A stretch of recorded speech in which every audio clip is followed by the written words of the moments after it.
SSC MTS 2023 की जो important MCQ series हम स्टार्ट कर चुके थे उसे कंटिन्यू करने वाले हैं। डे 2 रहने वाला और डे 1 का पीडीएफ आपको ऑलरेडी मिल चुका है टेलीग्राम पर। डे 2 का पीडीएफ भी आपके सामने आ जाएगा। इन शॉर्ट आपको बता दूं क्वेश्चंस किस तरह से डिज़ाइन करे गए हैं। जैसे 2 क्वेश्चन आपको सामने देखने को मिल रहे हैं। हर एक स्लाइड में 2 क्वेश्चन होंगे, जिसमें से एक क्वेश्चन होगा जो रिसेंट जो एग्ज़ाम हुए थे एमटीएस के उसमें पूछा गया है। एक उसमें रिलेटेड क्वेश्चन उसी तरह का होगा जो एग्जाम में तो नहीं पूछा गया था, लेकिन हो सकता है इस बार आ जाए। रिलेटेड क्वेश्चन एक प्रीवियस ईयर और एक एक्सपेक्टेड क्वेश्चन है। इस तरह से क्वेश्चन डिज़ाइन करे गए और इनका पीडीएफ आपको फ्री में मिल जाता है टेलीग्राम पे। वहाँ पे जाके आप डाउनलोड करके कभी भी रिवीजन करना चाहते हो कभी भी रिवीजन कर सकते हो। तो सबसे पहला क्वेश्चन आपके सामने स्क्रीन में आ रहा है। Who was the president of Swaraj party formed in the year 1922। Swaraj party की फॉर्मेशन करी थी 1922 में। तब इसके प्रेसिडेंट कौन थे? मोतीलाल नेहरू, सी राजागोपालचारी, महात्मा गांधी या चित्तरंजन दास या सी दास आप बोल लो। इन चारों में से करेक्ट आंसर क्या है? पहला क्वेश्चन आपके सामने ये प्रेसिडेंट आपसे पूछा गया स्वराज पार्टी का। फिर आपसे पूछा गया सेक्रेटरी कौन है स्वराज पार्टी के, जो कि 1922 में बनी थी। वही स्वराज पार्टी के पहले प्रेसिडेंट पूछे गए। जो पहला क्वेश्चन था वो आपके एग्जाम में आया हुआ क्वेश्चन है। जो दूसरा क्वेश्चन है एक्सपेक्टेड है, हो सकता है ये भी आ जाए। इसमें भी चारों आपको सेम ऑप्शन देखने को मिल रहे हैं। तो इन चारों में एक प्रेसिडेंट थे और एक सेक्रेटरी थे, वो कौन थे वो आपको बताना है। तो हम चलते हैं इन्फॉर्मेशन की तरफ और ये सेम पीडीएफ आपको मिलने वाला है, तभी आपकी रिवीजन बड़े आराम से हो जाएगी। 1922 में जब गया वाला सेशन आया था कांग्रेस का, तो CR दास जो कि सेशन को प्रिसाइड करते प्रेसिडेंट थे, उन्होंने प्रपोज़ल एक मूव करा था कि लेजिस्लेचर का, लेकिन वो हार गए थे उस प्रपोज़ल वगैरह में।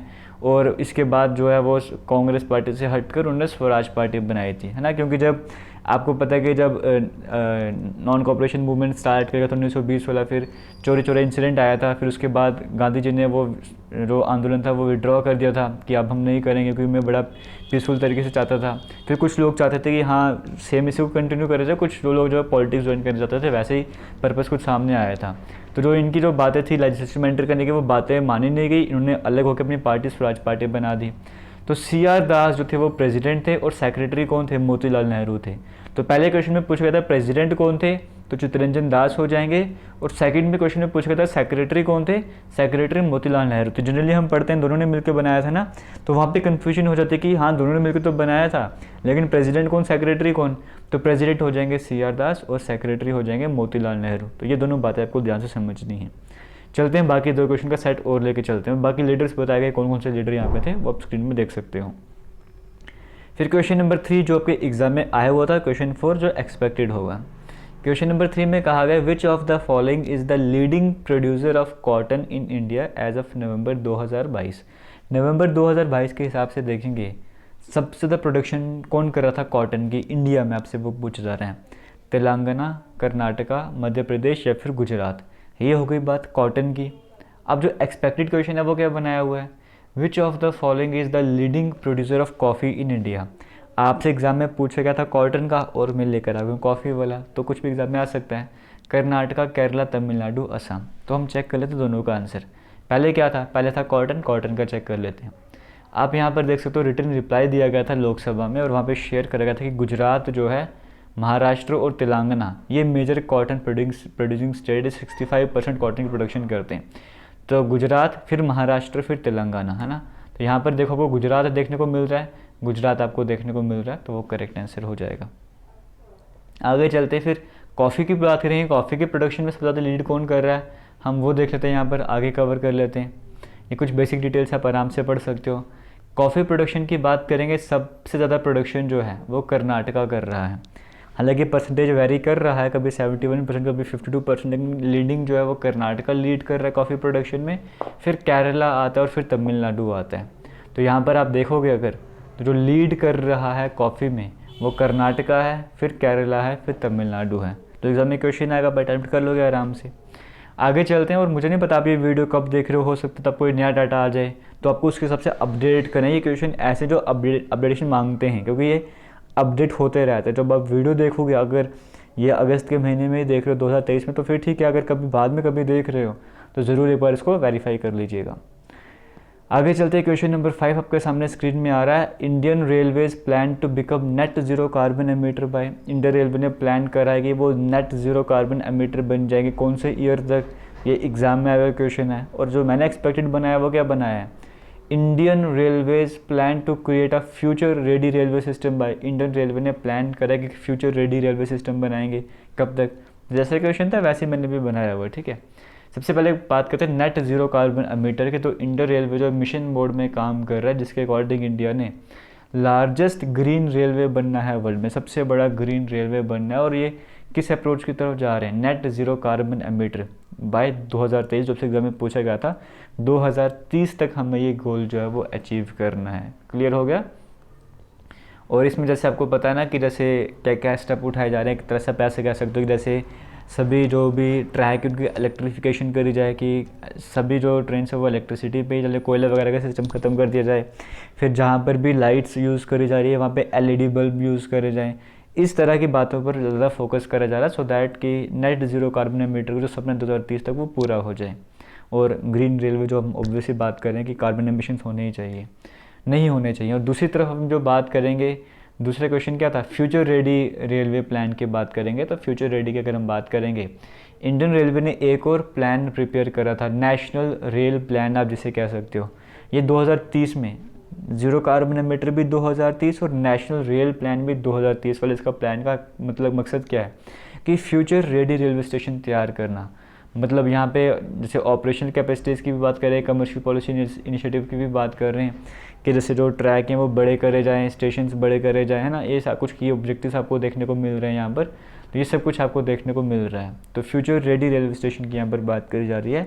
ये भी 2030 तक पूरा करने का सपना बनाया गया। और जिसमें आप इसमें ये भी डाला जा रहा है फ्यूचर रेडी रेलवे स्टेशन में कि जैसे जो एवरेज स्पीड हर एक ट्रेन की वो बढ़ा दी जाए, जो कुछ ऐसे और जो स्पेशल ट्रेन चलती है किसी पर्टिकुलर रीजन में, पर्टिकुलर एरिया के लिए, उनकी स्पीड को किस तरह से और बढ़ाया जाए, किस तरह से ट्रैक्स को सीधा करा जाए, ये सब कुछ इसमें काम किया जाएगा 2030 तक का सपना पूरा करने का। और हम उम्मीद करते हैं कि 2030 तक सब कुछ कवर हो भी जाए, सो दैट इंडिया और आगे बढ़ सके अच्छे तरीके से। आगे बाकी आप ये वीडियोस देख रहे हो defence and SSC exam YouTube channel पर। जो टेलीग्राम है वो भी इसी नाम से है। हालांकि टेलीग्राम का लिंक आपको डायरेक्ट वीडियो के डिस्क्रिप्शन बॉक्स में या कमेंट सेक्शन में पिन करा वो मिल जाता है, वहाँ पे जाके आप टेलीग्राम को ज्वाइन कर सकते हो। वहीं पर पुराना पीडीएफ भी है और ये पीडीएफ पे आपको मिल जाएगा। और आने वाले टाइम पे क्या पता आप वीडियो को भी बाद में देख रहे हो तो और भी कई तरह के पीडीएफ आपको वहाँ पर देखने को मिलेंगे। आपने सिर्फ टेलीग्राम ओपन करना है, वहाँ पे फाइल्स वाला सेक्शन है, उस फाइल्स वाले सेक्शन में चले जाना, वहाँ पर आपको सभी पीडीएफ मिल जाएंगे। SSC, MTS, MCQ, day 1, day 2 इस तरह से होंगे। आप जाके डाउनलोड कीजिएगा और कभी भी रिविजन कीजिएगा। आगे चलते क्वेश्चन नंबर 7 की बात करेंगे। ये एग्जाम में आया हुआ क्वेश्चन है, विच among the following is an annual harvest festival celebrated in Meghalaya. एक सेकंड के लिए रुक जाओ मैं इसको। चलो यहाँ पर कहा जा रहा था कि इनमें से कौन सा एनुअल हार्वेस्ट फेस्टिवल है जो कि मेघालय में सेलिब्रेट करा जाता है। ये एग्ज़ाम में आया हुआ क्वेश्चन है और नेक्स्ट जो है एक्सपेक्टेड होगा। ऑप्शन 4 आपको दिए गए हैं, चारों ऑप्शन एक बार ध्यान से देख लो। मेघालय का हार्वेस्ट फेस्टिवल पूछा जा रहा है, जब फसलें काटी जाती हैं इस तरह से, बोला फेस्टिवल कौन सा सेलिब्रेट कर जाता है मेघालय में उस टाइम पीरियड पर। ऑप्शंस देख लिए, लॉक कर दिए। तो आगे चलते क्वेश्चन नंबर 8 की बात करते हैं। जो एग्ज़ाम में पूछा गया था वो मेघालय से रिलेटेड पूछा गया था।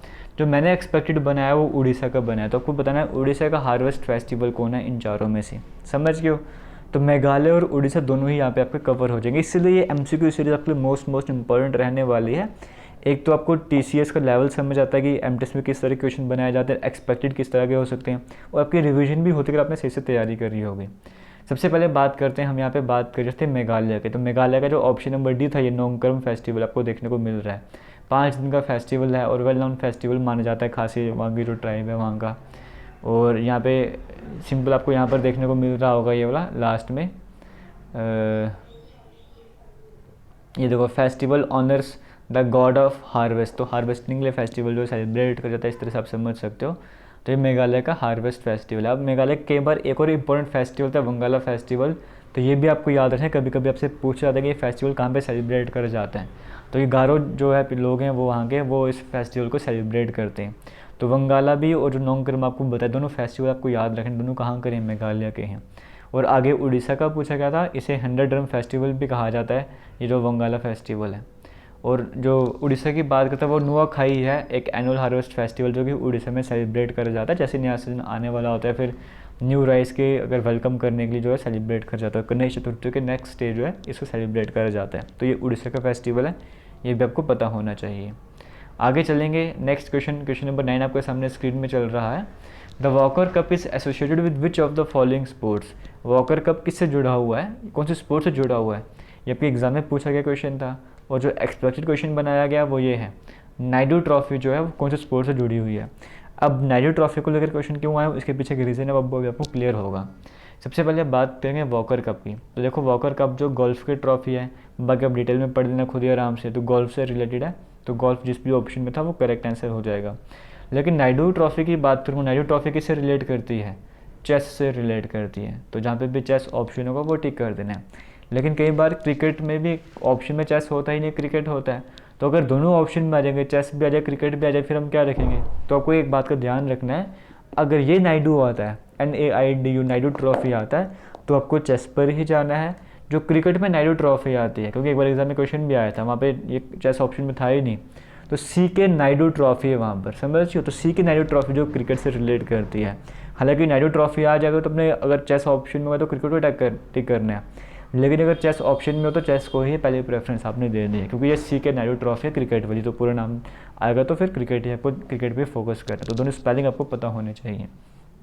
आगे चलते हैं, ये जेके लेटेस्ट इन्फो के नाम से हमारा दूसरा यूट्यूब चैनल है, वहाँ पर अभी तक आपने विजिट नहीं करा, वहाँ पर भी विजिट कर सकते हो। वहाँ पर भी कई तरह की वीडियोज़ हैं, MCQ हैं जो आपके काम आ सकते हैं। और अगर मुझसे कनेक्ट करना चाहते हो, यही जेके लेटेस्ट इन्फो के नाम से इंस्टाग्राम अकाउंट है, इसी नाम से फेसबुक पेज है, इसी नाम से ट्विटर है, सभी सोशल मीडिया हैंडल्स जेके लेटेस्ट इन्फो के नाम से, वहाँ पर जाके आप मुझसे कनेक्ट करना चाहते हो कनेक्ट कर सकते हो।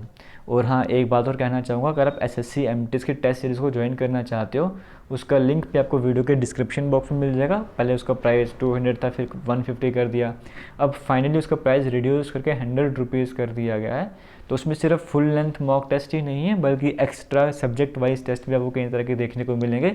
आप उन्हें अटैम्प्ट करना चाहते हो तो अटैम्प्ट कर सकते हो, लीडर बोर्ड भी आपको देखने को मिलता है। बाकी के कंपैरिजन में आप कहाँ पर स्टैंड करते हो, कंपटीशन में कहाँ पर हो, वो सब कुछ भी देखने को मिलता है। तो फिलहाल उसका लिंक भी आपको कमेंट सेक्शन में पिन कर वो मिल जाएगा। कमेंट सेक्शन में आपको टेलीग्राम का लिंक भी मिलेगा और साथ ही साथ ये टेस्ट सीरीज़ का लिंक भी मिल जाएगा। और आज के 11th क्वेश्चन की बात करते हैं। यहाँ पर ये एग्जाम में आया हुआ क्वेश्चन है, जो लेटेस्ट एग्जाम में था उनमें क्वेश्चन आए हुए हैं। Which among the following states has the highest sex ratio in India according to census 2011। इनमें से स्टेट कौन सी इंडिया की जिसकी सेक्स रेशो सबसे ज़्यादा थी 2011 के सेंसस के हिसाब से? आंध्र प्रदेश, केरला, बिहार या महाराष्ट्र? ये एग्जाम में आया क्वेश्चन है। जो मैंने बनाया वो पॉपुलेशन डेंसिटी पर बनाया है। किसकी पॉपुलेशन डेंसिटी सबसे ज़्यादा थी, कौन सी स्टेट की पॉपुलेशन डेंसिटी ज़्यादा थी, आपसे वो पूछा गया। तो सबसे पहले सेक्स रेशो की बात करेंगे। तो सेक्स रेशो, हालांकि यहाँ पे क्वेश्चन सामने दिया आपको, मैंने दिया नहीं यहाँ पे, लेकिन आपको इतना पता होना चाहिए सेक्स रेशो क्या है। पर 1000 मेल कितनी फीमेल वहाँ पर रहती है इंडिया में, इस तरह से सेक्स रेशो का सामने आ जाता है। तो इंडिया में जो सेक्स रेशो सबसे ज़्यादा थी वो थी यहाँ पे केरला की, और कम की बात करेंगे वो हरियाणा की सबसे कम देखने को मिल रही थी स्टेट वाइज अगर मैं बात करूँगा।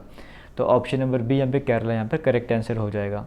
और क्वेश्चन नंबर 12 की बात करेंगे, जो हाईएस्ट पॉपुलेशन डेंसिटी की बात करेंगे, इंडिया की जो पॉपुलेशन डेंसिटी थी वो यहाँ पे आपको देखने को मिल रहा होगा। सबसे ज़्यादा डेंसिटी अगर हम बात करेंगे वो बिहार की थी, 881 थी पॉपुलेशन डेंसिटी। मतलब 1 किलोमीटर स्क्वायर का एरिया ले लो, उस एरिया में कितने लोग रहते हैं, मतलब अगर पॉपुलेशन डेंसिटी ज़्यादा है तो 1 किलोमीटर स्क्वायर एरिया में ज़्यादा लोग रहते होंगे, अगर पॉपुलेशन डेंसिटी कम है तो इतने एरिया में कम लोग रहते होंगे, समझ गए हो। तो पॉपुलेशन डेंसिटी सबसे ज़्यादा बिहार की थी, वहाँ पे 881 की आपको देखने को मिल रही है। स्टेट वाइज में बात करूँ, ऐसे ओवरऑल दिल्ली की सबसे ज़्यादा थी, लेकिन दिल्ली यूटी की कैटेगरी में आ जाएगा। तो स्टेट वाइज बिहार की पॉपुलेशन डेंसिटी सबसे ज़्यादा थी, आपसे वो पूछा गया है। और अगर कम किसी स्टेट की पॉपुलेशन डेंसिटी थी तो वो अरुणाचल प्रदेश थी, ये भी आपको पता होना चाहिए। क्लियर हो गया, ये सब कुछ आपको देखने को मिल रहा है। स्टेट वाइज कौन सी पॉपुलेशन डेंसिटी ज़्यादा है और यूटी वाइज पॉपुलेशन डेंसिटी किनकी ज़्यादा थी, वो सब कुछ आपको स्क्रीन में देखने को मिल रहा है।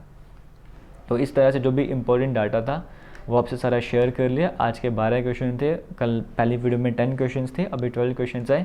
आप वीडियोस को शेयर कीजिए, ऐसा रिस्पॉन्स मिलेगा तो ये क्वेश्चन 12 की जगह 15, 20, 25 भी पहुंच जाएंगे। बस आपके एंड से शेयर की ज़रूरत है, रिस्पॉन्स की ज़रूरत है। तो फिलहाल करने वाला हूँ वीडियो को एंड, वीडियो को शेयर ज़रूर कीजिएगा। Bye bye, take care, thank you and जय हिंद।